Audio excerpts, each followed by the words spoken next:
மீண்டும் ஒரு காணொளி வாயிலாக நண்பர்கள் அனைவரையும் சந்திப்பதில் மகிழ்ச்சி அடைகிறேன். இன்றைய தினம் இந்த காணொளியில் 2026ஆம் ஆண்டு ஆசிரியர் போட்டி பரீட்சைக்காக தயாராகிக் கொண்டிருக்கின்ற நண்பர்களுக்காக இந்த போட்டி பரீட்சையில் எதிர்பார்க்கப்படுகின்ற தொடைகள் மற்றும் வெண்வரப்படம் குறித்த நுண்ணறிவு வினாக்களுடைய தொகுப்பாக இந்த வீடியோ காணொளி அமைய போகிறது. இந்த வீடியோவை பார்த்து கொண்டிருப்பவர்கள் யூடியூப்ல பார்த்து கொண்டிருப்பவர்களாக இருந்தால் எங்களுடைய சேனலை சப்ஸ்கிரைப் பண்ணுங்க. ஃபேஸ்புக்ல பார்க்குறவங்களா இருந்தால் எங்களுடைய சேனலை ஃபாலோ பண்ணுங்க. எந்த காணொளியில் இடம்பெறக்கூடிய தொடைகள் பற்றிய வினாக்களுடைய அமைப்பை பொறுத்த வரைக்கும் அந்த வினாக்கள் எப்படி இடம்பெறுகிறது என்றால், முதலாவது வினாக்களை சில தகவல்களை தந்துவிட்டு அந்த தகவல்களுக்கு நாங்கள் எப்படி படம் வரையலாம், வெண்வரி படம் வரையலாம் என்ற அடிப்படையில் எங்களுக்கு கேள்வி வந்திருக்கிறத பார்க்கலாம். உதாரணமாக இங்கு இருக்கக்கூடிய இந்த வினாவை நாங்கள் பார்க்கலாம். இந்த வினா கடந்த காலங்களில் இடம்பெற்ற ஒரு வினா. அந்த வினாவில் சில தகவல்களை தந்திருக்கிறார்கள். அந்த தகவல்களுக்கு ஏற்ப எப்படி நாங்கள் வெண்வரி படம் வரையலாம் என்ற அடிப்படையில் இந்த கேள்வி அமைந்திருக்கிறத பார்க்கலாம். ரைட். அது போல இன்னொரு வகையான வினா பார்க்குற நேரம் நாங்கள் இரண்டாவது வினா பார்க்கலாம். எப்படி வருகிறது என்றால், சில தகவல்களை தந்திருக்கிறாங்க, ஒரு ஒட்டுமொத்தமான தகவல்களை தந்து அந்த தரவுல இருந்து கேள்விகள் கேட்குறாங்க. அந்த கேள்விக்கு நாங்கள் விடையளிக்கிறதுக்கு கட்டாயம் நாங்கள் ஒரு தொடை அமைப்பில் வெண்வரி படத்தை வரைந்துதான் இந்த கேள்விக்கு விடையளிக்க வேண்டும் என்கிற ஒரு கட்டாயம் எங்களுக்கு ஏற்படும். அப்படியான கேள்வியாக அந்த கேள்விகள் கடந்த காலங்களில் இடம்பெற்றிருக்கிறத பார்க்கலாம். இன்னொரு வகையான கேள்வி வருகிறது. எப்படி என்று சொன்னால், இந்த கேள்வி கடந்த காலங்களில் இடம்பெற்ற சட்டக்கல்லூரி நுழைவு பரீட்சைக்காக கேட்கப்பட்ட நுண்ணறிவு வினா பத்திரத்திலிருந்து வந்த ஒரு வினா. இதுல வெண்வரி படங்கள், தொடைகளுடைய படங்களை தந்து அதுல இருந்து கேள்வி கேட்கிறாங்க. அப்ப நாங்க இந்த படங்கள்ல இருந்து எப்படி தரவுகளை பிரிச்சறிகிறது, அந்த வினாக்களுக்கு எப்படி விடையளிக்கிறது போன்ற முக்கியமான விடயங்கள் இந்த காணொலியில பார்க்க போறோம். கட்டாயம் இந்த காணொலியை சேவ் பண்ணி வச்சுக்கொள்ளுங்க, உங்களோட நண்பர்களோட ஷேர் பண்ணுங்க. இந்த கேள்விகளுக்கான விடைகளை அணுகிறதுக்கு முதல் இந்த தொடைகளுடைய அடிப்படை என்ன, இந்த வெண்வரி படத்துடைய அடிப்படைகள் என்னங்கிறத நாங்கள் தரவா வழங்கினமா இருந்தால் எப்படியான கேள்வி வந்தாலும் நாங்கள் அந்த கேள்விகளுக்கு இலகுவாக விடையளிக்க போகிறோம். Okay, right. நாங்கள் அடுத்ததாக இந்த கேள்விகளுக்கான அடிப்படைகள் பற்றி நாங்கள் கொஞ்சம் பார்த்துட்டு இந்த கேள்விகள் ஒவ்வொன்றாக நாங்கள் தீர்க்க போகிறோம். கடந்த காலங்களில் இடம்பெற்றிருக்கக்கூடிய கேள்விகள், அதே போல இனி வரக்கூடிய கேள்விகள் எப்படியான மாதிரி கேள்விகள் அமைக்கும்ங்கிறது அடிப்படையாக வச்சு இந்த முழு காணொலியும் அமையப்போகுது. வீடியோவை தொடர்ந்து பார்வையிடுங்க. ஓகே, நாங்கள் வெண்வரி படம் என்றால் என்ன, வெண்வரி படத்தை எப்படி நாங்கள் அதில் உள்ள தரவுகள் அடையாளம் கண்டு கொள்வது, அதுபோல் தரவுகளை வெண்வரி படத்தில் எப்படி நாங்கள் வரைகிறதுங்கிற சம்பந்தமாக பார்க்க போகிறோம். வெண்வரி படம் என்றால் என்னென்னு சொன்னால், ஜோன் வென் என்கிற ஒருத்தர் ஒன்றோடு ஒன்று தொடர்படக்கூடிய தரவுகளை லொஜிக்கல் ரீதியாக அடையாளம் காண்றதுக்கும் அதே போல் எண்ணிக்கைகளை அடையாளம் காண்றதுக்கும் சில வரிப்படங்களை வரைஞ்சி கண்டுகொண்டார். அப்படியான வரிப்படங்களுக்கு தான் பேர் வெண் வரிப்படம்ங்கிறத பார்க்குறோம். என்னென்ற உதாரணமாக பாருங்கள். இந்த ஒரு கேள்வி வருது. ஒரு பாடசாலையில் 30 மாணவர்கள், அதில் அப்பிள், தோடம்பழம், திராட்சை பழம் எல்லாம் சாப்பிட்றாங்க. ஒரு பழத்தை சாப்பிடுவர்கள் இன்னொரு பழத்தை சாப்பிடுவதில்லை. சம எண்ணிக்கையில் மாணவர்கள் பழங்களை சாப்பிடுகிறார்கள் எனில் அப்பிள் பழங்கள் சாப்பிடுவர்கள் எத்தனை பேர், தோடம்பழம் சாப்பிடுவர்கள் எத்தனை பேர், திராட்சை பழம் சாப்பிடுவர்கள் எத்தனை பேருங்கிற கேள்வி ரைட். இப்போ இந்த கேள்வியை எல்லாத்துக்கும் நம்ம விடையளிக்கிறதுக்கு இந்த கேள்வியை நாம் இப்படியே வாசிச்சமா இருந்தால் கன்ஃபியூஸ் ஆயிரும்.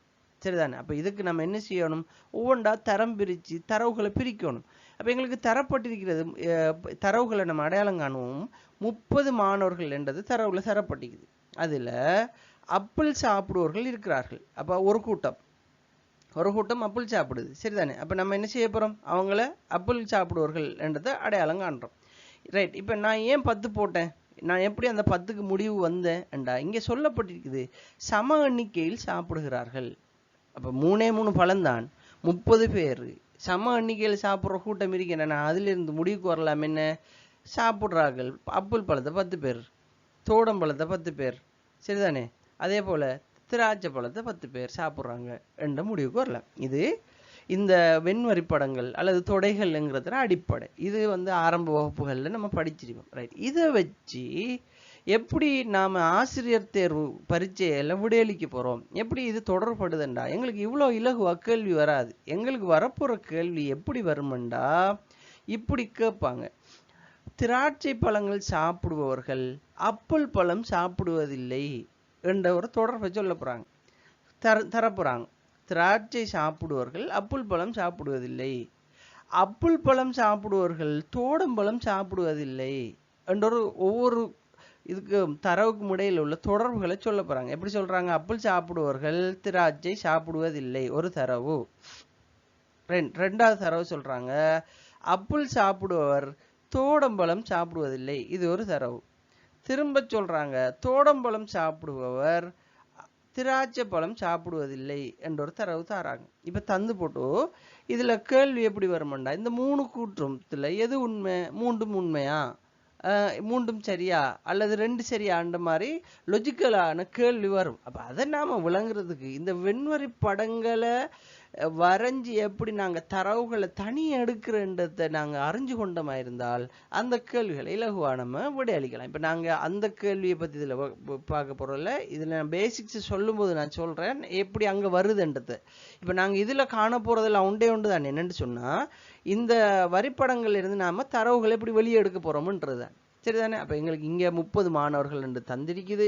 ஒரு பழத்தை சாப்பிட்றாள், இன்னொரு பழம் சாப்பிட மாட்டார் என்ற ஒரு தகவலை தந்திருக்குது. அதே நேரம் எல்லா பழத்தையும் சம எண்ணிக்கையில சாப்பிட்றாங்கன்றவங்கள நாங்கள் அப்புள் 10 பேர், திராட்சை பழம் 10 பேர், தோடம்பழம் 10 பேர் இலகுவாக இதை குறிச்சிடறோம். ரைட். இதே இலகுவாக எங்களுக்கு கேள்வி வராது. எங்களுக்கு வரக்கூடிய கேள்வி எப்படி வருது? இந்த பேசிக்ல இருந்து வரப்போகுது. எப்படின்றத பார்ப்போம் பாருங்க. இப்படி ஒரு படம் தாராங்க. ரைட். இப்படி ஒரு படம் தந்து முதலாவது ஒரு கேள்வி கேட்பாங்க. இந்த தரவுகளின் அடிப்படையில் மொத்தம் எத்தனை மாணவர்கள் இந்த பாடசாலையில படிக்கிறார்கள்? இப்ப இதுல தரவு என்ன சந்திக்கிறாங்கன்னா, ஒரு பாடசாலையில் அப்பிள் மற்றும் ஒரேஞ்ச் கிரேப்ஸ் சாப்பிடும் மாணவர்களுடைய எண்ணிக்கை வெண் வரிப்படத்துல வரையப்பட்டிருக்கு. அதை தரவுக மையமா வச்சு பின்வரக்கூடிய கேள்விக்கு விடையாளிங்கன்னு முதலாவது கேள்வியா என்ன கேட்பாங்கண்டா, கேட்கறதுக்கு வாய்ப்பு இருக்கு. எப்படின்னு சொன்னா, இந்த வெண்வரி படத்தின் மூலமாக மொத்தம் எத்தனை பேர் இந்த தரவு குறிக்குது. அப்ப எங்களுக்கு இந்த அடிப்படை தெரியாத ஒரு ஆள் என்ன செய்ய போறாரு, இருக்கிற இலக்கங்கள் எல்லாத்தையும் எண்ணுறாரு. எப்படி எண்ணுவாரு? 3, 2 இந்த இருக்கிற இலக்கங்களை எண்ண போறாரு. 3, 2, 5 போட்டுக்கிட்டாரு. ரைட். இந்த 3, 2, 5 போட்டுக்கிட்டாரு. 5. அதே போல இந்த 3, 2 இருக்குது. 5 போட்டுக்கிட்டாரு. அப்போ 15. இந்த ஒரு 2 இருக்குது. அப்போ மொத்தம் எத்தனை போட்டிக்கிறாரு? கேட்ட கேள்விக்கு 17 என்று விடை அளித்துக்கிறாருன்னு வச்சுக்குவோம். இது பிழை. ஏன் பிழை? இப்பதான் நாங்க என்ன செய்ய போறோம், ஒவ்வொரு தரவுகளுக்கும் இடையிலான தொடர்பை கண்டு இந்த வெண்வரி படம் என்னத்தை சொல்லுதுன்றதை பார்க்க போறோம். பாருங்க. முதலாவது அப்பிள் என்று பெயரிடப்பட்டிருக்கிற வட்டத்தை மட்டும் போக்கஸ் பண்ணுங்க. நீங்க அப்பிள் என்று பெயரிடப்பட்டிருக்கிற வட்டத்தை போக்கஸ் பண்ணி பார்த்தீங்கன்னா அதுல உள்ள இலக்கங்களை தனியாக கவனிங்க. 3, 2, 5, 3, 2, 5, 5, 5, 10. இதுக்குள்ள மொத்தம் 10 இருக்குது. ரைட். எண்ணிக்கையை மட்டும் கவனிங்க, தொடர்பு நம்ம பார்ப்போம். திரும்ப ஒரேஞ்சுங்கிற பகுதியில் இருக்கக்கூடிய ஒரேஞ்சுங்கிற வட்டத்தை கவனிப்போம் நம்ம. அதுலேயும் எத்தனை இருக்குது பாருங்க. 3, 2, 5, 3, 2, 5, 3, 2, 3, 2 பாருங்க. 3, 3, 2, 2 எப்படி எடுத்துக்கிட்டாலும் உண்டு தான். அப்போ இதுலேயும் 10 வருது. ரைட். இப்போ திரும்ப பாருங்க. கிரேப்ஸுங்கிற இந்த வட்டத்தை கவனிங்க. கிரேப்ஸுங்கிற வட்டத்துக்குள்ளேயும் அதே மாதிரி 10, 5, 3, 2, 3, 2ன்னு சொல்லி 10 இருக்குது. அப்போ மொத்தம் இப்படி தனித்தனி அடையாளம் காண தெரிஞ்சா நாம் இந்த கேள்வியை விளங்கிட்டோம்னு அர்த்தம். அது இல்லாம நீங்க மொத்தமா இதுக்குள்ள இருக்கிற இலக்கத்தை மட்டும் கூட்டி போட்டீங்கன்னா நாங்க புள்ள விட்டுட்டோம். அப்ப எனவேதான் இந்த வெண்வரி படம் இதை பார்த்து எங்களுக்கு தரவுகளை வெளியே கொண்டு வரதுக்கு உதவி செய்யும். இப்ப எப்படி உதவி செய்யுதுன்றதை பார்ப்போம்.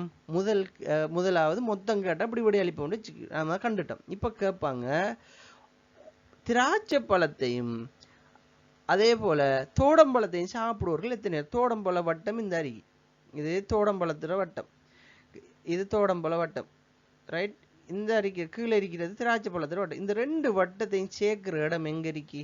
இந்த 2 வட்டமும் எங்க சேருது? ஒரு இடத்துல சேருது. எங்கன்னு பாருங்க. இந்த அருகி பாருங்க, இந்த பகுதியில சேருது. இது 2 வட்டம் அடுத்த வட்டத்தோட தொடர்பு இல்லாம சேருது. அப்ப தோடம்பழத்தையும் திராட்சை பழத்தையும் சாப்பிடுவர்கள் 3 பேர் என்று நம்ம விடை அளிப்போம். இந்த வரிப்படத்திலிருந்து நம்ம எடுத்துக்கொண்ட தகவல். திரும்ப கேட்பாங்க, அப்புளையும் திராட்சையும் சாப்பிடுவர்கள் எத்தனை பேர்? எங்கிருந்து எடுப்போம்? இந்த அறிகிற வட்டத்திலிருந்து, இதுக்குள்ள இருந்து எடுப்போம். சரிதானே? இந்த அமைப்பிலிருந்து எடுப்போம். அது எத்தனை பேர்? அது 2 பேர் என்றது விடை எடுப்போம். திரும்ப கேட்பாங்க, அப்புளும் ஓரேஞ்சும் சாப்பிடுவர்கள் எத்தனை பேர்? எத்தனை பேர்? அப்புளும் ஓரேஞ்சும் 2 பேர் சாப்பிட போறாங்க. அந்த அடிப்படையில் நம்ம என்ன செய்வோம்? அதுல இருந்தும் தொடர்பு எடுப்போம். ரைட். இப்போ அடுத்த கேள்வி கேட்க போறாங்க, எப்படி இந்த 3 பழங்களையும் சாப்பிடுவர்கள் எத்தனை பேர்? இந்த 3 வட்டமும் உண்டா சேர்ற இடம் எங்க இருக்கு? இந்த இருக்குது. இந்த சென்டர் பாருங்க, இங்க இருக்குது. இந்த மையத்துல 3 உண்டு சேருது. அப்ப 3ஐயும் உண்டா சாப்பிடுறார்கள் 3 பேர் இப்படின்னு தரலாம். ரைட். எங்களுக்கு இப்படி இலகுவா தரப்போறாங்களா? இல்ல. நம்ம இதுக்கு வீடியோட ஆரம்பத்துல பார்த்த மாதிரி இப்படி இலகுவா தரமாட்டாங்க. தரவுகளை தருவாங்க. எப்படி தரவு தருவாங்க? 300 பேர், அதுல 150 பேர் கிரிக்கெட் பாக்குறாங்க, 200 பேர் ஃபுட்பால் பாக்குறாங்க, அதே போல அங்கால ஒரு 50 பேர் டென்னிஸ் பாக்குறாங்கன்னு தந்து போட்டு, டென்னிஸும் கிரிக்கெட்டும் பார்ப்பவர்கள் 10 பேருண்டா, ஃபுட்பால் மட்டும் பார்க்குறாள் எத்தனை பேருன்னு தருவாங்க. அப்போ நம்ம அதை காண்றதுக்கு என்ன செய்யணும்? இந்த வெண்வரி படத்தை நல்ல தரோவாக நாங்கள் விளங்கி கொள்ளணும். சரி. இப்போ எங்களுக்கு மொத்தம் பார்த்தீங்கன்னா 30 பேர் தந்திருந்தாங்க. இப்போ 30 பேர் தந்து போட்டு இந்த இருக்கிற 3 இருக்கிற இடத்துல இருந்து 3 தராம விட்டுருவாங்க. கேள்வியில் மொத்தம் 30 தந்துட்டாங்க, இந்த 3 தரையில் ஓகே, 3 மட்டும் தராம விட்டுன்னு வச்சுக்குவோம். தராம விட்டுண்டா இப்போ நமக்கு கேள்வி வரப்போது, அப்புளை மட்டும் சாப்பிடுவர்கள் எத்தனை? என்ன நம்ம விடையளிக்கிற மாதிரி தான் கேள்வி இருக்கும். நாங்கள் கேள்விக்கு விடையளிக்காத மாதிரி கேள்வியை நாங்கள் கற்பனை பண்ணி என்ன செய்யக்கூடாது, நீங்கள் இப்படி கேட்கக்கூடாது. அப்புள் மட்டும் சாப்பிடுவோர் எத்தனைன்னு தராம, கிரேப் மட்டும் சாப்பிட்றவர் எத்தனைன்னு தராம எப்படி கேட்குறேன்? சரிதான். கிரேப் மட்டும் சாப்பிட்றவர்ன்றது நமக்கு மொத்தத்தை தந்தா தான் நம்ம காணலாம். கிரேப்பையும் அப்புளையும் ஒரே நேரத்தில் சாப்பிட்றார்கள் எத்தனைன்னு கேட்டால் மாறி மாறி வர்றதுக்கான வாய்ப்பு இருக்கு. அப்புள் 2 பேரும் கிரேப் 3 பேரும் மட்டும் சாப்பிட்றதுக்கு வாய்ப்பு இருக்கு. அப்படியான 2 வாய்ப்பு இருக்கிற மாதிரி கேள்வி வராது. நாம் அப்படி கன்ஃபியூஸ் ஆக தேவையில்லை. சரிதானே? இப்போ எங்களுக்கு தந்திக்கிறாங்க என்ன, அப்புள் மட்டும் சாப்பிடுவர்களோட எண்ணிக்கை தரையில். இப்போ நீங்கள் என்ன செய்யுங்க, இந்த வட்டத்துக்குள்ளே இருக்கிற இந்த இலக்கங்களை விளங்கி கொள்ளுங்க. இது மட்டும் கிரேப் மட்டும் சாப்பிட்றாள், ஆரஞ்சு மட்டும் சாப்பிட்றாள் குறிக்குதுன்னு வச்சுக்கொள்ளுங்க. சரிதானே? ரைட். அதை நம்ம எப்படி காண போகிறோம்? என்ன செய்ய போகிறோம்? முதல்ல என்ன செய்ய போகிறோம்? ஒரேஞ்சு வட்டத்திலேருந்து ஸ்டார்ட் பண்ணுவோம். ஒரேஞ்சு வட்டத்துக்குள்ளே மொத்தம் 10 பேர் இல்லையா? மொத்தம் 10 பேர் இருக்குது. ரைட். கிரேப்ர வட்டத்துக்குள்ளேயும் மொத்தம் நம்ம ஏழியா பார்த்த மாதிரி 10 பேர் இருக்குது.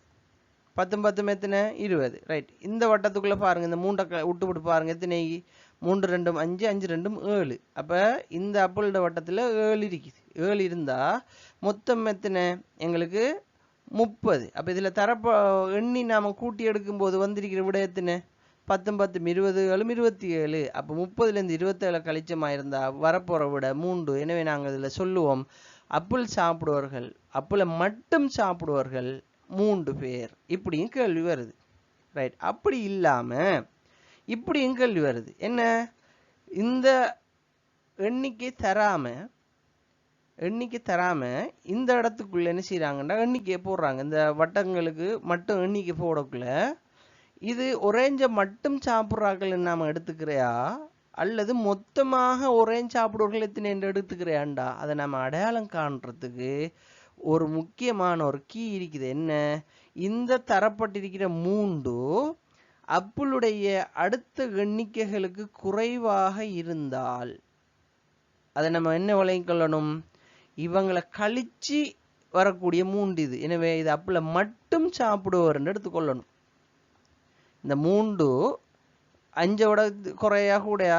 இதில் மொத்த எண்ணிக்கை 5ண்டா, 2 3 2 எண்ணிக்கை 5ண்டா, இந்த 3 வந்து 2 3 5 2 7. சாரி, 7ஓட 3 குறையத்தானே. அப்போ நம்ம இதில் என்ன விளங்கிக் கொள்கிறோம்? இது மொத்த கணக்கு இல்லை, மிச்ச கணக்கு அது. அப்போ 3 மட்டும் எடுத்துக்குவோம்.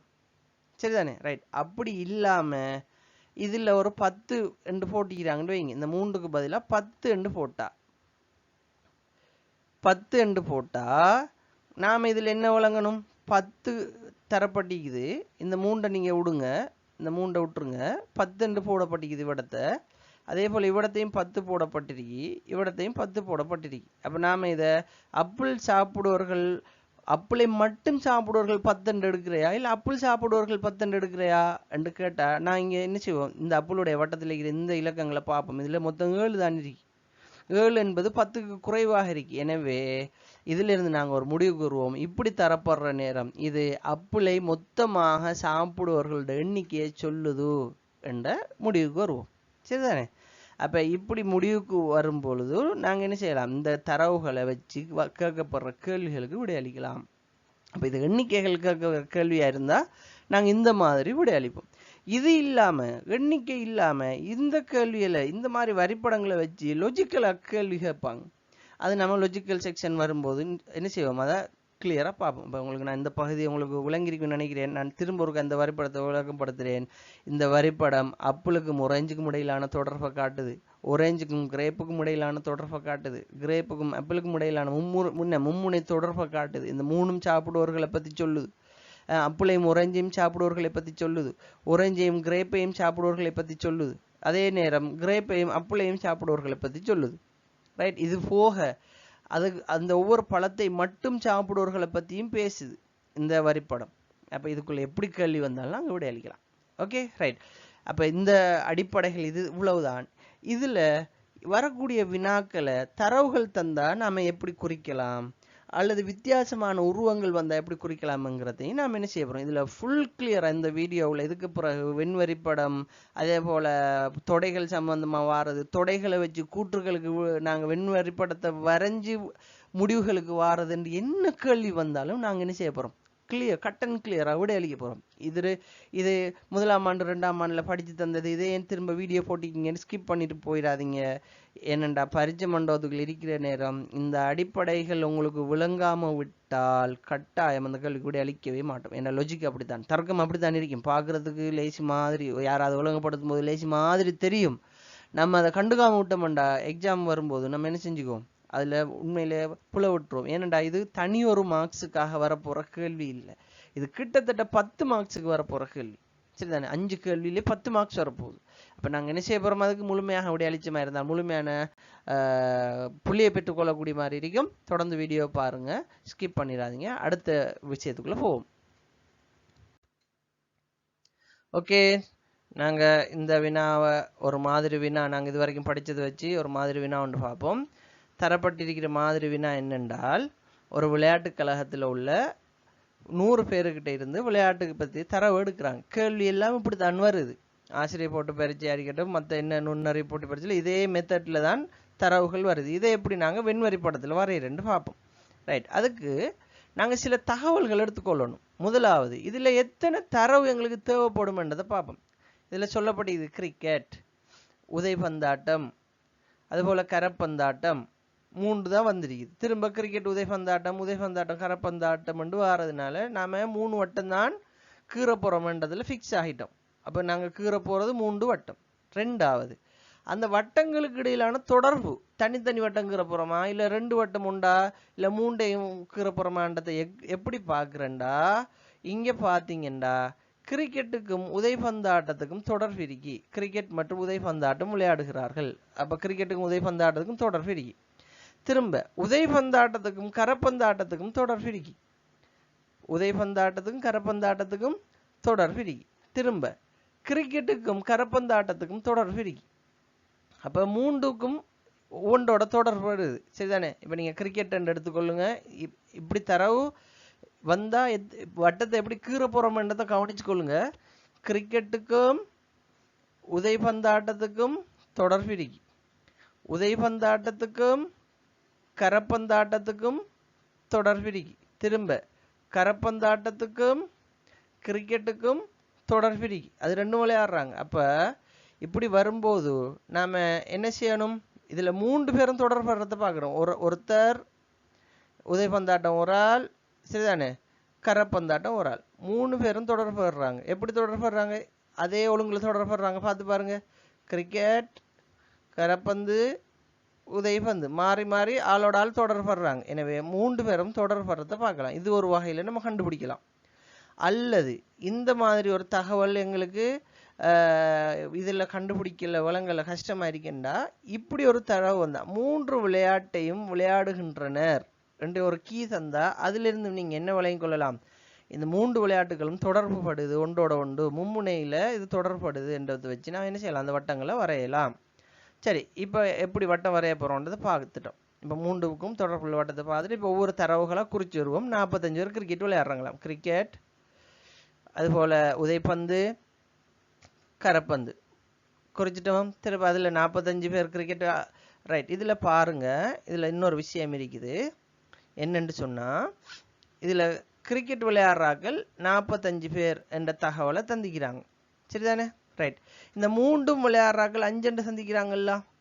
இந்த வட்டத்துக்குள்ள நாம தரவுகள் பதிகிற நேரம் முதலாவது பதிய வேண்டியது, ஞாபகம் வச்சுக்கொள்ளுங்க, இந்த 3ஐயும் தொடர்பு படுத்தக்கூடிய மையத்திலிருந்து நாங்கள் தரவுகளை பதியணும், தரவுகளை போட்டு வரணும். அப்படி போட்டு வரும்போது தான் எங்களுக்கு இந்த வினாவுக்கு இலகுவாக விடையளிக்கக்கூடிய மாதிரி இருக்கும். அப்போ அதை பதிஞ்சிட்டு நம்ம. ரைட். அடுத்தது கிரிக்கெட் 45 பேர், உதைப்பந்தாட்டம் 40 பேர், கரப்பந்தாட்டம் 35 பேர். அதையும் நம்ம என்ன செஞ்சிட்டோம்? அந்த தந்திக்கிற தரவுகளை பதிஞ்சிட்டோம். இதில் தந்திக்கிறாங்க 45 பேர் கிரிக்கெட், 40 பேர் உதைப்பந்து, 35 பேர் கரப்பந்து. அந்த தகவலையும் நம்ம குறிச்சிட்டோம். அதுவும் ஓகே. இப்போ நம்ம அடுத்தது வருவோம். 15 பேர் கிரிக்கெட் மற்றும் உதைப்பந்தாட்டம் விளையாடுகிறார்கள். கிரிக்கெட்டையும் உதைப்பந்தாட்டையும் இணைக்கிற வட்டம் எது? இந்த அடிக்கிற பகுதி என்ன? இந்த பகுதி. ரைட். இந்த பகுதியில் இந்த 15 போட போகிறோம். இப்போ நம்மள ஒருத்தர் நாம் என்ன செய்கிறோம்? இதில் 15 போட்டு காட்டி 15 போட்டோம். போட்டால் இது பிழை. இப்படி போட்டால் இந்த கேள்வி மொத்தமாக கொலாப்ஸ் ஆகிரும். இது பிழை. ஏன் பிழைண்டா, கிரிக்கெட்டையும் உதைப்பந்தாட்டையும் விளையாடுறார்கள் 15 பேருண்டா, அவங்கள கரப்பந்து விளையாடுற 5 பேர் 3 விளையாட்டு விளையாடுறார்கள் இங்கே ஒரு 5 பேரை தந்திருந்தா நீங்கள் அதை கழித்து தான் இந்த 2ஐயும் போடணும். அப்போ 15 தந்தா நாம் இதில் குறிப்பிட வேண்டியது என்ன? 10.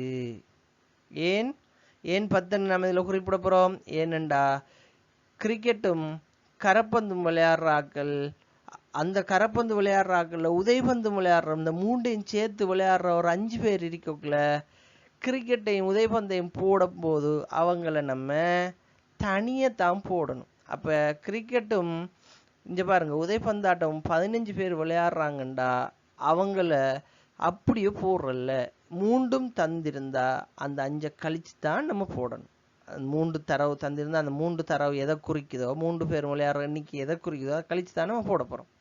அப்படி போட்டால் இங்கே 15 தந்தா ஏற்கனவே இந்த 5 இருக்கு, அதில் இந்த கழிச்சமாண்டா எத்தனை வரும்? 10. ஓகே. அப்போ கிரிக்கெட் உதைப்பந்தாட்டம் விளையாடுறார்கள் 10.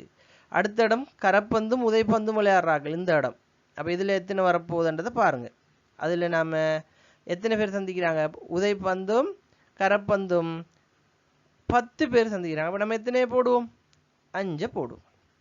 ஓகே, அதில் 5 போடுவோம். சரி, அடுத்தது பார்ப்போம். அடுத்த பகுதி கிரிக்கெட்டும் கரப்பந்தும். இந்த பகுதியை நாங்கள் நிறைச்ச போகிறோம். ரைட். அதுக்கு எத்தனை சந்திக்கிறாங்க? 12 சந்திக்கிறாங்க. 12லேருந்து நம்ம 5 கழிச்சோம்டா 7 வரப்போகுது. ரைட், அதுவும் ஓகே. ரைட். இப்போ இதெல்லாம் குறிச்சாச்சு. அடுத்து நாங்கள் செய்ய வேண்டிய வேலை இருக்கு என்னென்னா, இந்த தந்திருக்கிற இந்த கிரிக்கெட் விளையாடுறாக்கள் தந்தது மொத்தமா அல்லது கிரிக்கெட் மட்டும் உதைப்பந்தாட்டம் மட்டும் கரப்பந்தாட்டம் மட்டுமான்றதை நம்ம குறிக்கணும். நான் இதுக்கு முந்தின பகுதியில் விளங்கப்படுத்துகிற நேரம் சொல்லியிருந்தேன், கிரிக்கெட் என்றதை மட்டுமென்று குறிப்பிடுறதா இருந்தா அந்த வட்டத்துக்குள்ள உள்ளடங்கக்கூடிய அந்த ஏனைய இலக்கங்கள் இருந்து அது குறைவாயிருக்கணும். இந்த இலக்கம் குறைவாயிருக்கா? 10 15 15 7 22 22 45ஓட குறையாயிருக்கி, 45ஓட குறையாயிருக்கி, கூட இல்லை தானே? அப்போ குறைய இருந்தா இது மட்டும் கணக்கல்ல, மொத்த கணக்கு. 45 என்பது மொத்த கணக்கு. அப்போ நம்ம கிரிக்கெட்டை மட்டும் விளையாடுறாக்கள் என்ன செய்யணும்? ஒரு இடத்துல நம்ம குறித்து வைக்கணும். ரைட். அதை எப்படி குறிக்க போகிறோம்? அதை குறிக்கிறதுக்கு நாங்கள் செய்ய வேண்டியது என்னென்றா, இந்த கிரிக்கெட் என்ற வட்டத்துக்குள்ளே மற்ற விளையாட்டுகளோட தொடர்படுற ஆக்களை எடுத்து அவங்கள இந்த கிரிக்கெட் விளையாடுற ஆக்கள் என்று தந்த ஆக்கள் இருந்து கழிச்சமாக இருந்தால் சரி. அப்படி கழிச்சமாக இருந்தால் நமக்கு எத்தனை விட வரப்போகுது? 10 5 15, 15 7 22. அப்போ 45லேருந்து 22 போனால் 23 பேர் கிரிக்கெட் விளையாடுறாங்க என்றதை நம்ம கண்டுபிடிச்சிடலாம். Okay right. அடுத்தது பாருங்க, உதைப்பந்து 40 பேர் விளையாடுறாங்க. அப்போ மற்ற விளையாட்டுகளோட சேர்த்து உதைப்பந்து விளையாடுறார்கள் 20 பேர் இருக்காங்க. அப்போ 20 பேர் இருக்காங்கண்டா அப்போ 40லேருந்து 20 போனால் உதைப்பந்து மட்டும் விளையாடுறாள் 20. அதே போல் கரப்பந்து விளையாடுறாள் ஏனைய விளையாட்டுகளோட கரப்பந்தை சேர்த்து விளையாடுறார்கள் 17 பேர் இருக்கிறாங்க. அப்போ 35லேருந்து 17 போனால் விட வரப்போது 18 பேர் மட்டும் கரப்பந்து விளையாடுறாங்க.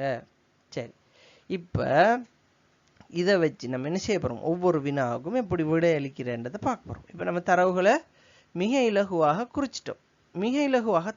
தரவுகளை குறிச்சிட்டோம் இல்லையா? ரைட். இப்போ நாம் அடுத்தது பார்க்க போகிறது என்னென்னா, கேள்விகளுக்கு எப்படி விடை அளிக்கிற. இந்த 3 விளையாட்டுகளிலும் ஈடுபடாதவர்கள்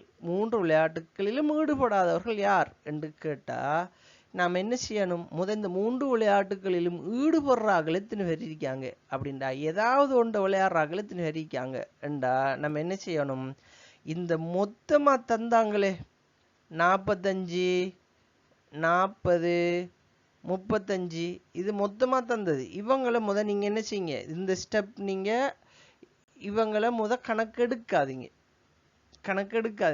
ஏண்டா எல்லாத்துக்குள்ளேயும் கலந்து விளையாடினாக்களை போட்டது, அது மொத்தமாக கிரிக்கெட் விளையாடினாக்கள் 45 போட்டது, மொத்தமாக உதைப்பந்தாட்டம் போட்டது 40, மொத்தமாக கரப்பந்து விளையாடுற போட்டது 35. அப்போ 45 40 85 85 35 140 கிட்ட வந்துடும். அப்போ இங்கே தந்ததே 100 பேருக்கிட்டான்னு கணக்கு எடுத்துக்குது. அப்போ எங்களுக்கு கணக்கெல்லாம் பொழைச்சிரும். அதை கண்டுக்காதீங்க, அதை விட்டுருங்க. அப்போ நம்ம இங்கே ஏதாவது ஒரு விளையாட்டை விளையாடுறாக்கள் என்று வரும்போது இந்த எல்லைக்குள் இருக்கக்கூடிய மற்ற இலக்கங்கள் அத்தனை நம்ம கூட்டி போட்டு தரப்பட்டிருக்கிற எண்ணிக்கையிலிருந்து கழிச்சமாக இருந்தால் எதையும் விளையாடாதாக்கள் யாருன்றதை கண்டுபிடிச்சிடலாம். அப்போ இதை நம்ம கூட்டி பார்த்தோமா இருந்தால் 10 20 30 30 10 40 சரிதானே? 40 இங்கால 40 8 48 58 58 58 7 58 58 7 62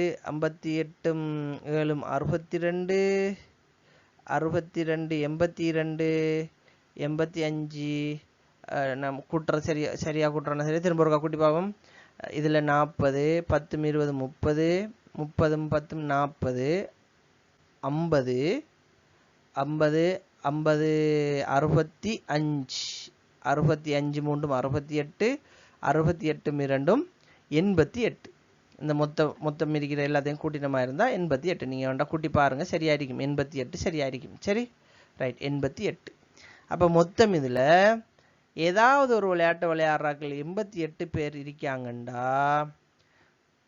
இங்கே தரவு எடுத்தது 100 பேரிடம் இருந்து. அப்போ எதையும் விளையாடாதாக்கள் எப்படி கண்டுபிடிக்கிறேன், நாங்கள் 100ல் இருந்து 88 கழிச்சமாக இருந்தால் எங்களுக்கு வரப்போகிற விட எத்தனை வரப்போகுது,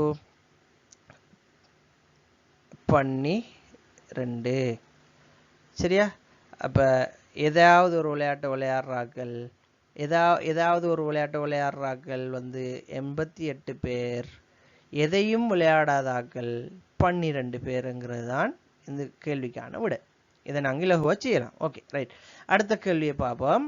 அடுத்த கேள்வி சொல்கிறாங்க, கிரிக்கெட் மட்டும் விளையாடுவார்கள். நம்ம அதை ஏற்கனவே கண்டு வச்சுட்டோம். அப்போ அந்த கேள்வியில் கிரிக்கெட் மட்டும் விளையாடுறாக்கள் 23ங்கிறத நம்ம எஞ்ச விட அளிக்கலாம். அப்போ இதை இப்போ நான் சொல்கிறதுக்கு தானே உங்களுக்குள்ள டைம் எடுத்துக்குது. நீங்கள் இதை செய்ய ஆரம்பிச்சிட்டிங்களா இருந்தால், இந்த தரவுகளை இந்த அடிப்படையில் போட ஆரம்பிச்சிட்டிங்களா இருந்தால் இந்த கேள்விக்கு விடையளிக்கிறது மிக இலகு. என்ன எங்களுக்கு இந்த கொஞ்சம் கூட்டல் கழித்தல் எல்லாம் கொஞ்சம் வேகமாக ஓடணும். நான் வீடியோ செய்கிறதுக்கு நான் வாய்க்கணக்கில் கூட்டுறதுனால எழுதாமல் கூட்டுறதுனால சில நேரம் முன்ன பின்ன ஆகலாம். ஆனால் எங்களுக்கு மிஸ் ஆகாது நம்ம சரியாக எழுதி கூட்டினமா இருந்தா சரிதானே? அப்போ அப்படி வருகிற போது நம்ம என்ன செஞ்சோம், இலகுவாக அந்த வினாக்களை கூட்டி என்ன செஞ்சிடலாம், விட காணக்கூடிய மாதிரி இருக்கும். ரைட். ஓகே. இப்போ நம்ம இதில் இந்த மாதிரி வினாவில் இன்னும் கொஞ்சம் கிரிட்டிக்கலாக வரக்கூடிய வினா என்ன இருக்கின்றதை பார்ப்போம். இந்த வீடியோ முழுக்க எப்படியாவது இந்த வெண்வரிப்படத்தோட சம்மந்தப்பட்டு வார தொடைகளோட சம்மந்தப்பட்டு வார இந்த தரவுகளை வெண்வரைபடத்தில் உள்ளிட்டு நாங்கள் விட காணக்கூடிய எல்லா கேள்வியும் இந்த வீடியோவில் கம்ப்ளீட்டாக நம்ம முடிச்சிட்டோம்னு சொன்னால் எங்களுக்கு இதில் எந்த கேள்வி வந்தாலும் இலகுவாக விடை அளிக்கிற மாதிரி இருக்கும். அடுத்த விஷயத்தை பார்ப்போம். அடுத்து மிக முக்கியமான ஒரு வினா. இந்த வினாவில் நாங்கள் விளங்கி கொள்ள வேண்டிய சில அடிப்படைகள் இருக்குது. என்ன அடிப்படைகள் என்று சொன்னால், நாங்கள் இதற்கு முதல் வட்டங்களை மட்டும் பார்த்தோம். வட்டங்கள் என்று வரும்போது உதாரணமாக 2 தரவுகள் வருது. உதாரணமாக A மற்றும் B என்ற 2 தரவுகள் வருதுன்னு வச்சுக்குவோம். அப்போ இந்த ஏக்கும் பிக்கும் இருக்கிற தொடர்பை சொல்லும்போது, ஏக்கும் பிக்கும் தொடர்பு இருந்தால் நாம் ஒரு வட்டத்தை A என்று எடுத்துக்குவோம், இன்னொரு வட்டத்தை B என்று எடுத்துக்குவோம். இது ரெண்டுக்கும் தொடர்பு இல்லைன்னா தனித்தனியாக வரப்போகுது. தொடர்பு இருந்தால் எப்படி வரப்போகுது? இந்த 2 வட்டம் வரும்போது இது A, இது B. அப்போ இது ரெண்டுக்கும் தொடர்புபடக்கூடிய இடமாக நாங்கள் இதை சொல்லுவோம். ரைட். அதே மாதிரி இன்னொரு வட்டம், 3வது வட்டம் C ஒன்று தொடர்புபடுதுன்றா நாங்கள் என்ன செய்வோம்? அந்த C என்ற வட்டத்தை இதோட சேர்ப்போம். இது நாங்கள் இதுக்கு முதல் பார்த்த பேசிக். சரிதானே? இதுக்கு முதல் வரக்கூடிய வினாவில் அந்த மாதிரியான ஒரு விஷயத்தை தான் பார்த்தோம். ஓகே. இப்போ இங்கே தரப்பட்டிருக்கிறதும் இதே மாதிரி தான். ஆனால் இதில் இருக்கிற ஸ்பெஷல் என்னென்னா, அங்கே சொல்லாத விஷயம். அதாவது நம்ம வட்டத்தை பற்றி பேசுகிற நேரம் எங்களுக்கு வட்டத்துக்குள்ள எழுதியாக நம்ம என்னன்றது வட்டத்துக்கு மேலே எங்கே அடையாளப்படுத்தணும். இஞ்சா அப்படி இல்லை, இஞ்சா அப்படி அடையாளப்படுத்த மாட்டாங்க. இஞ்ச அதுக்குரிய தகவலை வேறு தருவாங்க. சதுரமண்டா என்ன, வட்டமண்டா என்ன, முக்கோணமண்டா என்ன என்று தருவாங்க. ரைட். இதில் நாங்கள் புரிஞ்சு கொள்ள வேண்டிய ஒரு லாஜிக் இருக்கு. நான் ஒரு உதாரணத்துக்கு சொல்கிறேன். இதில் உள்ளத்தை விடுவோம். நாம் ஒரு உதாரணம் எடுத்துக்குவோம். சரியா? சரி. சாப்பாடுன்னு வச்சுக்குவோம். சரிதானே? சாப்பாடுங்கிறது என்ன? ஒரு பொதுவான விஷயம். சரியா? சாப்பாடுன்னு வச்சுக்குவோம். ரைட். சாப்பாட்டுக்குள்ள என்னென்ன வரும்? சாப்பாடு நம்ம என்னென்ன சாப்பிடுவோம்? பழங்கள் சாப்பிடுவோம். சரியா? மரக்கறிகள் சாப்பிடுவோம். ரைட். மரக்கறிகள் சாப்பிடுவோம். ரைட். அதே நேரம் வேற என்ன சாப்பிடுவோம்? இறைச்சி சாப்பிடுவோம்னு வச்சுக்குவோம். ரைட். இப்போ நான் இதில் 4 விஷயம் குறிப்பிட்டேன். நான் இதில் என்ன செய்ய போகிறேன்டா, பழங்களாகவும் சாப்பாடாகவும் இருக்கக்கூடியதை குறிக்க போகிறேன். அப்போ நான் சாப்பாட்டுங்கிறத ஒரு சதுரத்தை அடையாளமாக சொல்கிறேன். சதுரம்ங்கிறது தான் சாப்பாடு. அதில் பழங்களை சொல்லக்குள்ள நான் சொல்கிறேன், பழங்களை முக்கோணமாக குறிக்கிறேன் என்று வச்சுக்குவோம். இப்போ தகவல் ஒன்று சொல்லுது என்னண்டா, பழங்களாகவும் சாப்பாடாகவும் இருக்கக்கூடியது. சரிதானே? பழம், எல்லா பழமும் சாப்பிட இல்லாத சாப்பிட முடியாத பழங்களும் இருக்கு. அப்போ பழங்களாகவும் சாப்பாடாகவும் இருக்கக்கூடியது 2 இருக்கி என்று சொன்னால் இதை இப்படி வரைவாங்க. அதே நேரம் சாப்பாடாக இருக்கும், சரிதானே, பழங்களுக்கு தொடர்பு இருக்காது, மரக்கறியாக இருக்கும் என்று சொல்லக்குள்ள நான் வட்டத்தை போட்டு இந்த வட்டத்துக்கும் இந்த சதுரத்துக்கும் இடையில் உள்ள இந்த பகுதியை, இது ரெண்டையும் தொடர்படக்கூடிய பகுதியில் அதில் இலக்கத்தை எழுதுவேன். அப்போ இந்த பேஸில் தான் இந்த வினா என்ன செய்யுது எங்களுக்கு வருது. இந்த பேஸ் அடிப்படையாக வச்சு தான் இந்த வினா எங்களுக்கு வருது. ரைட். அப்போ இங்கே நம்ம தரப்பட்டிருக்கக்கூடிய இந்த உருவத்தை நாங்கள் டீகோட் பண்ணினமா இருந்தால், அதில் உள்ளத்தை விளங்கி எடுத்தமா இருந்தால், இதுக்கு பிறகு எங்களுக்கு இப்படி கேள்வி எது வந்தாலும் நாங்கள் இலகுவாக செஞ்சிடலாம். ஓகே. ரைட். நாம் இந்த தரப்பட்டிருக்கிற வினாவை டீகோட் பண்ணுவோம். வினாவில் என்ன சொல்லிக்கிறாங்கண்டா, முதலாவது முக்கோணம் என்ன என்றதை சொல்லிக்கிறாங்க. முக்கோணம் என்பது ஆசிரியர்கள் என்கிறது தனி எங்களுக்கு தந்திக்கிறேன், நாங்கள் விளங்குறதுக்காக இதில் எழுதி வச்சுக்கொள்வோம். வினாபத்திரத்தில் எழுதி வச்சாலும் எங்களுக்கு பிரச்சனை இல்லை. வட்டம் என்கிறத என்ன சொல்லிக்கிறாங்க, விளையாட்டு வீரர்கள் என்று சொல்லிக்கிறாங்க. வட்டம் என்கிறது விளையாட்டு வீரர்கள். சதுரம் என்னது சொல்லிக்கிறாங்க, ஆண்கள் என்று சொல்லிக்கிறாங்க. ரைட். ஆண்கள் என்று சொல்லிக்கிறாங்க. ஓகே. இப்போ ஆண்கள் மட்டும், வேற எந்த ஒன்றுலையும் இல்லை, அவர் விளையாட்டு வீரரும் இல்லை, ஆசிரியரும் இல்லைண்டா நீங்க எதை சொல்லுவீங்க, சதுரத்துக்குள்ள மட்டும் வேறு உருவத்தோட தொடர்பு இல்லாத இந்த 25 சொல்லுவீங்க. இந்த 25 ஆண்களை மட்டும் குறிக்குது என்று சொல்லுவீங்க. ஓகே. ரைட். ஆசிரியர்களை மட்டும், விளையாட்டு வீரர்கள் இல்லை, அவங்க ஆண்களாகவும் இல்லை, ஆனா பெண்களா இருக்கலாம். ஏன் ஆசிரியர்கள் ஆண்களும் இருக்கு பெண்களும் இருக்கு. ஆனால் ஆசிரியர்கள் மட்டும் விளையாட்டு வீரர்கள் இல்லை. அப்போ இதில் முக்கோணிக்கு மட்டும் குறிப்பிடும் போது பெண் ஆசிரியர்கள் என்கிற தகவலை நாம் இதிலிருந்து வெளியெடுக்கலாம். பெண்களாகவும் இருப்பாங்க, ஆண்களை இல்லாட்டி அடுத்தது யாரு? பெண்கள். அது நாங்கள் தான் லொஜிக்கிலேருந்து வழங்கணும், பெண்கள். அப்போ ஆண்களா இல்லை, எனவே இவர்கள் பெண்கள். வேறு எதுவிலையும் இல்லவங்க விளையாட்டு வீரர்களாக இல்லாதனால இது பெண் ஆசிரியைகள் என்று எடுத்துக்கொள்ளலாம். ரைட். வட்டத்துக்குள்ள இருக்கக்கூடிய 20 ஆண்களுக்குள்ள இல்லை, எனவே அது பெண்களுக்குள்ள வருது. ஆசிரியர்கள் அல்ல, எனவே அது விளையாட்டு வீரர்கள். அப்ப பெண் விளையாட்டு வீரர்கள் சரிதானே, ஆசிரியரா இல்லாத பெண் விளையாட்டு வீரர்கள் என்று இந்த 20 நம்ம டீகோட் பண்ணி எடுக்கலாம். இப்போ மற்றதில் எப்படி டீகோட் பண்ணுவோம்? மற்ற இலக்கங்களை விளையாட்டு வீரர்களாகவும் ஆசிரியர்களாகவும் இருக்கிறார்கள். யார் யார் இருப்பாங்க? ஆண்கள் விளையாட்டு வீரர்களாகவும் ஆண்களாகவும் இருக்கிற ஆண் விளையாட்டு வீரர்கள். அப்போ சதுரத்தோடையும் வட்டத்தோடையும் தொடர்பில் இருக்கக்கூடிய இந்த 10 நம்ம எடுப்போம் ஆண் விளையாட்டு வீரர்கள். அவங்கள என்ன எடுக்க போகிறோம்? நம்ம ஆண் விளையாட்டு வீரர்கள் என்று எடுக்க போகிறோம். ரைட். ஓகே, இப்போ நம்ம அடுத்தது பார்ப்போம். நல்லா கவனிங்க, இதை கவனிங்க. அடுத்தது என்ன என்ன இலக்கம் வருது? இந்த கவனிங்க, இந்த இருக்கக்கூடிய 12. இந்த 12 என்னத்தை சொல்லுது எங்களுக்கு? இந்த 12 சொல்லும்போது நல்லா பார்த்தீங்கன்னு சொன்னால் சதுரத்தோடையும் முக்கோணத்தோடையும் சம்மந்தப்படுது. ஆசிரியர்களாகவும் இருக்கிறாங்க, அதே நேரம் ஆண்களாக இருக்காங்க, ஆனால் விளையாட்டு வீரர்கள் அல்ல. அப்போ இவங்க ஆண் ஆசிரியர்கள். இதெல்லாம் லொஜிக்காக நாங்கள் இதுலேருந்து எடுக்கிறது. சரிதானே? ரைட். அதே மாதிரி ஆசிரியர்களாகவும் சரிதானே பெண்களாகவும் விளையாட்டு வீரர்களாகவும் இருப்பாங்க. சதுரத்துக்கு வெளியே வார பாட்டி ஆண்களோடு வெளியே வாரார்கள், சேம் டைம் விளையாட்டு வீரர்களாகவும் ஆசிரியர்களாக இருக்கிறார்கள். யாரு என்று கேட்டால் என்னத்தை சொல்லுவோம்? நாங்கள் 5 சொல்லுவோம். இந்த 5 என்ன பெண்களாக இருப்பாங்க. ஏன் ஆண்கள் இல்லாட்டி பெண்கள்? அவங்க இது ஒரு குழுவை பற்றி பேசுது, மக்களை சொல்லுது. மக்கள்ண்டா ஆண் இல்லாட்டி பெண்ணுங்கிறத சொல்லணும் நம்ம. சரிதானே? ஏன் இங்கே சிறுவர்களை பற்றி பேசப்படலை, பெண்களை பற்றி கேள்வி இருந்தால் பெண்களை பற்றி சொல்லுதுன்ற அர்த்தம், சிறுவர்களை பற்றி பேசப்படலை. எனவே நாங்கள் பெண்கள் எடுத்துக்கொள்ளலாம் அவங்கள. சரிதானே? ரைட். அப்போ சிறுவர்கள் ஆசிரியர்களை வரவும் முடியாது. அப்போ நாங்கள் அந்த மாதிரி கேள்வி கேட்டு எங்களை நாங்களே குழப்பிக்கொள்ளவும் கூடாது. ஓகே, இப்போ நாங்கள் கேள்விக்கு வருவோமா, வினாவுக்கு வருவோமா? வினாவில் தரப்பட்டிருக்கக்கூடிய விடயங்களுக்கு விடையளித்து பார்ப்போம். ஓகே, இந்த தரவுகள் எல்லாத்தையும் அளிப்போம். உங்களுக்கு இதில் இலகுவாக புரிஞ்சிருப்பீங்கன்னு நினைக்கிறேன். புரிஞ்சிருந்தால் கட்டாயம் இந்த வீடியோ பார்க்குற நேரம் கமெண்ட் பண்ணுங்கள். அடுத்தது இந்த ஏதாவது விலங்குகள் என்றாலும் நீங்கள் என்ன செய்யுங்க, கமெண்ட் பண்ணி கமெண்டில் உங்களோட கேள்விகளை கேட்டுக்கொள்ளுங்க. நான் இதில் விளங்காத பகுதிகள் எதுவும் இருந்தால் இந்த வீடியோவுடைய தொடர் நான் கட்டாயம் போடுறேன். ஓகே, இப்போ கேள்விக்கு வருவோம். முதலாவது கேள்வி பாருங்கள். இது மாதிரி கேள்வி தான், இது மாதிரி தான் நோர்மண்டில். இதோட டஃப்பான கேள்விகளும் எங்களுக்கு கேள்வியில் வரலாம். ஆனால் என்னதான் டஃப்பாக வந்தாலும் எங்களுக்கு இனி ஈஸிங்கிறத நாங்கள் புரிஞ்சுக்கொள்ளலாம். ரைட். விளையாட்டில் ஈடுபடும் முதல் கேள்வி, விளையாட்டில் ஈடுபடும் ஆண் ஆசிரியர்கள் எத்தனை பேர்? ஆண்களாக இருக்கணும், ஆசிரியர்களாக இருக்கணும், விளையாட்டு வீரர்களாக இருக்கணும். இதில் லொஜிக் அதுதான். விளையாட்டில் ஈடுபடுவார் முதலாவது தகவல்.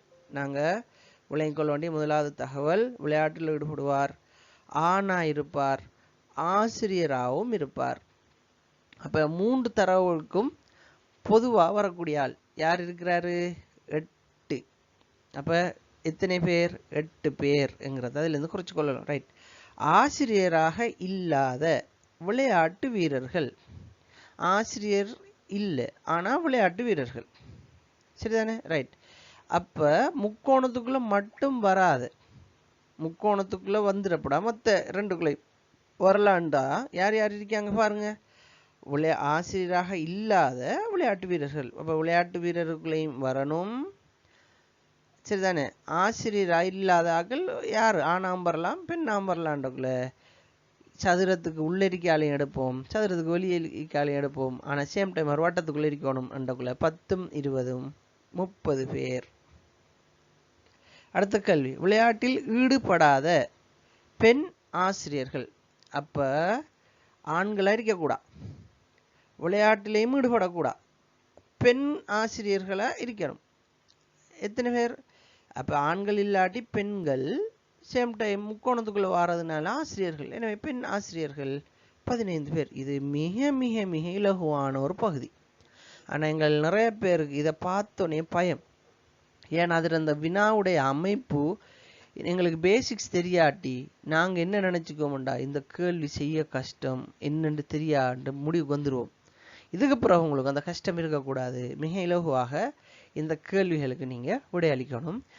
இதுக்கு பிறகு நாங்கள் பாஸ் பேப்பரில் வந்த நாங்கள் இதுவரைக்கும் பார்த்த இந்த தொடைகள் சார்ந்த கேள்விகளை 2 கேள்விகளை பார்த்துட்டு அதுக்கு பிறகு லொஜிக் சார்ந்த கேள்விகள் அதோட அடிப்படைகள் பாஸ் பேப்பர்களில் உள்ள கேள்விகளை பார்ப்போம்.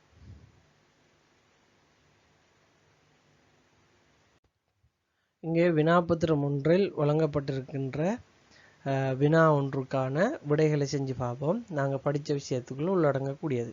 Okay, right. இப்போ முதலாவது பாருங்கள். வினா என்னன்னு சொன்னால் 32 தொடங்கும் 36 வரையுள்ள வினாக்கள் பின்வரும் வரைபடத்தை அடிப்படையாக கொண்டவை. அதிலுள்ள சதுரங்கள், முக்கோணங்கள், வட்டங்கள் ஆகியவை முறையே ஆங்கிலம், தமிழ் மற்றும் சிங்களம் ஆகிய மொழிகளை பேசும் மக்களை குறித்து நிற்கிறது. அப்படின்னா சதுரம் ஆங்கிலம் பேசுகிறாக்களை பற்றி சொல்லுது, தமிழ் முக்கோணம் தமிழ் பேசுகிறார்கள், அதுபோல் வட்டம் சிங்களம் பேசுகிறாக்களை பற்றி சொல்லுது. ரைட். முதல் கேள்வி என்ன? அப்போ இதிலிருந்து நாங்கள் இலகுவாக இதை என்ன செய்யலாம், இந்த கேள்விக்கு விடையளிக்கலாம். இப்போ உதாரணமாக பாருங்கள், நாம் இதிலேருந்து ஃபைண்ட் அவுட் பண்ணக்கூடிய சில விஷயத்தை பார்ப்போம். உதாரணமாக பார்த்தீங்கன்னா வட்டம் ஒன்று இருக்குது. அந்த வட்டத்துக்குள்ளே ஒரு 5வது இலக்கம் 5ங்கிற ஒரு இலக்கம் இருக்கு. இது என்னத்தை சொல்லுது? சிங்களம் மட்டும் பேசுகிற ஆட்களோட எண்ணிக்கையை சொல்லுது. சரியா? ரைட். அதே மாதிரி முக்கோணத்துக்குள்ளே மட்டும் வரக்கூடிய ஒரு இலக்கம் எங்கே இருக்கு? கமெண்ட் பண்ணுங்க பார்ப்போம், வீடியோ பார்க்குறார்கள். இந்த உருக்களில் முக்கோணத்தில் மட்டும் இருக்கக்கூடிய இலக்கங்கள் எங்கெங்கே இருக்கு? ரைட். அப்போ நாங்கள் அதை கண்டுபிடிக்கலாம். 2 இலக்கங்கள் இருக்கு. 1 2, மற்ற இலக்கம் இந்த அறிகிற 13. சரிதானே? ரைட். சதுரத்துக்குள்ளே மட்டும் இருக்கிற இலக்கங்கள் எங்கே இருக்குது? 18, இதாகிற 1 7. சரிதானே? ரைட். அப்போ வட்டத்துக்குள்ளே மட்டும் இருக்கிற இலக்கங்கள் என்று பார்ப்போம் நாங்கள். ரைட். அப்போ இதை அடிப்படையாக வச்சு தான் நாங்கள் என்ன செய்ய போகிறோம், இந்த கேள்விக்கான விடையளிக்க போகிறோம். ஓகே, முதலாவது கேள்வி கேட்டிக்கிறாங்க. இவ்வரைபடத்திலே சிங்கள மொழியை மட்டும் பேசும் மக்கள் வாழ்கின்ற இடங்களை குறித்து நிற்கும் இலக்கங்கள் யாவை? அப்போ சிங்களம் மட்டும் பேசுகிறார்கள் யாரு, எந்த உருவத்தால் குறிப்பிடப்படுறாங்க? வட்டம் என்கிற உருவத்தால் குறிப்பிடப்படுறாங்க. எனவே வட்டத்துக்குள்ளே மட்டும் இருக்கக்கூடிய இலக்கங்கள் என்று சொல்லி நாங்கள் வரக்கூடிய இலக்கங்களை போட்டால் சரி. அப்போ இலக்கங்களை தான் கேட்டிக்குது. எனவே அதுக்கான விடை 1 14 இருக்குது, இன்னொன்று 5 இருக்குது. அப்போ நாங்கள் அந்த 2 இலக்கங்களையும் போடுவோம். 1 14, மற்றது 5. ரைட். 14 அதுபோல் 5 முதல். ரைட். இவ்வரைபடத்தில் தமிழ் மொழியை மட்டும் பேசும் மக்கள் வாழ்கின்ற இடங்களை குறித்து நிற்கும் இலக்கங்களின் கூட்டுத்தொகை கடி. ரைட். அப்படின்னா முக்கோணத்துக்குள்ளே மட்டும் இருக்கணும், அதில் கூட்டுத்தொகை கட்டிக்குது. முக்கோணத்துக்குள்ளே மட்டும் என்ன இருக்குது? 13, 2 இருக்குது. அப்போ 15 கூட்டுத்தொகை கட்டிக்கிறதுனால தமிழ் சிங்களம் ஆகிய மொழிகளை மட்டும் பேசும் மக்கள் அப்படின்னா என்ன அர்த்தம்? என்ன, அதாவது எந்த உருவம் தமிழை குறிக்குதோ, எந்த உருவம் எங்களுக்கு சிங்களத்தை குறிக்குதோ அந்த உருவம் இருக்கிற இடத்தை மட்டும் கேட்குறாங்க. சரிதானே? அந்த உருவம் இருக்கிற இடத்தை மட்டும் கேட்குறாங்க. அதில் என்ன கட்டிக்கிறாங்க? இவ்வரைபடத்தில் தமிழ் சிங்களம் ஆகிய மொழி வாழ்கின்ற இடங்களை நிற்கும் இலக்கம் எதுன்னு கேட்டிக்கிறாங்க. சரி, நாங்கள் பார்ப்போம் அந்த குறிப்பிட்ட இலக்கம் என்னன்றதை பார்ப்போம். பாருங்க, இதில் தமிழ் சிங்களம் ஆகிய மொழிகளை மட்டும் பேசும் மக்கள் வாழ்கின்ற இடங்கள் குறித்து நிற்கும் இலக்கம். அப்போ தமிழ் பேசுகிறார்கள் முக்கோணம், சிங்களம் பேசுகிறார்கள் வட்டம். அப்போ வட்டமும் முக்கோணமும் மட்டும் சந்திக்கிற இடம் வேற எதுவும் வரக்கூடாது. வட்டமும் முக்கோணம் மட்டுமே தான் சந்திக்கக்கூடிய இடம் மாதிரி இருக்கணும் என்று சொன்னா இந்த உருவத்தை அவதானிச்சிங்கடா அதில் 12 இருக்குது. சரிதானே? மூன்றாவது கேள்விக்குரிய விடை 12. நம்ம இரண்டாவது கேள்விக்குரிய விடையாக என்னத்தை பார்த்தோம்? இரண்டாவது கேள்வி என்ன? தமிழ் மொழியை மட்டும் பேசும் மக்கள் வாழ்கின்ற இடங்களில் குறித்து நிற்கும் இலக்கங்களின் கூட்டுத்தொகையை காட்டியிருந்தாங்க. அப்போ முக்கோணத்தில் மட்டும் வரக்கூடிய இலக்கங்கள்னு சொல்லி 15 பார்த்துருந்தோம். Okay right. அடுத்து பாருங்க, இவ்வரைபடத்தில் ஆங்கிலம் சிங்களம் ஆகிய மொழிகளை மட்டும் பேசும் மக்கள் வாழ்கின்ற இடங்களை குறித்து நிற்கும் இலக்கங்கள். அப்போ ஆங்கிலம் வந்து சதுரம், சிங்களம் வட்டம். அப்போ வட்டமும் சதுரமும் மட்டும் இருக்கணும். வட்டமும் சதுரமும் மட்டும் இருக்கணும். ரெண்டும் சேர்ந்திருக்கக்கூடிய இடமாக இருக்கணும். ரைட். எந்த இடம் இருக்கின்ற பாருங்க. வட்டம் சதுரம் மட்டும் இருக்கக்கூடிய இடமாக 6 இருக்குது. அதுபோல் 9 இருக்குது. 9க்குள்ள வர எதுவும் என்ன செய்யலை, சம்மந்தப்படலை. 6ம் 9ம் தான் இருக்குது. அப்போ இலக்கங்கள் கூட்டுத்தொகை காட்டிக்கிறாங்க. 9 6ம் 15. அதேபோல் ஆங்கில மொழியை பேசும் மக்கள் மட்டும் வாழ்கின்ற இடங்களை குறித்து நிற்கும் இலக்கங்களின் கூட்டுத்தொகை. ஆங்கிலம் மட்டும் சொன்னா ஆங்கிலம் மட்டும் என்ற போது ஒன்று இந்த 7 இருக்குது பாருங்க. சதுரத்துக்குள்ள 7 இருக்குது. 18 இருக்குது தனி சதுரத்துக்குள்ள மட்டும். 5 இருக்குது. 1 இருக்குது. இவ்வளோதான் தனியே சதுரத்துக்குள்ள இருக்கிறது. அப்போ 1 1 5 6, 6 7 13, 13 8 21, அங்கால 10 31. அப்போ அதுக்கான விடை 31. அப்போ இதுக்கு விடை 12, இதில் 15, இதில் 14, 5 என்பது விடை. ரைட். ஓகே. அப்போ இந்த கேள்வி இது பிறகு எங்களுக்கு எப்படி வந்தாலும் நாங்கள் என்ன செஞ்சிருவோம், இலகுவாக இந்த கேள்விக்கான விடை அளித்திருவோம். இதோட நான் இந்த வீடியோட லென்த் கூடுதலாக போகிறதுனால இந்த வீடியோவை முடிச்சுக்கொள்கிறேன். இந்த வீடியோவுடைய 2வது பகுதியை எதிர்பார்த்துருங்க. இந்த வீடியோடைய 2வது பகுதியில் இன்னும் சில பாஸ் பேப்பர்ஸ் அதில் வந்த வினாக்களை பார்க்கலாம். அதோட தர்க்க ரீதியாக வரக்கூடிய வினாக்கள், கூற்று வினாக்கள், அதாவது வெண்வரிப்படத்தை பயன்படுத்தி கூற்றுக்களுக்குரிய முடிவுகளை காணக்கூடிய வினாக்களுக்கு எப்படி இலகுவாக விடையளிக்கலாம் என்கிற விடயத்தை நாங்கள் இந்த வீடியோவுடைய பகுதி 2ல் நாங்கள் பார்க்கலாம். ஓகே. தொடர்ந்து எங்களுடைய வீடியோக்களை பார்வையிடுவோம். உங்களோட சப்போர்ட்டை தாங்க. சப்ஸ்கிரைப் பண்ணுங்கள். உங்களோட நண்பர்களுக்கும் பகிர்ந்து உதவுங்க. யாராவது ஒருவர் இதன் மூலம் பலனடைவார். நன்றி.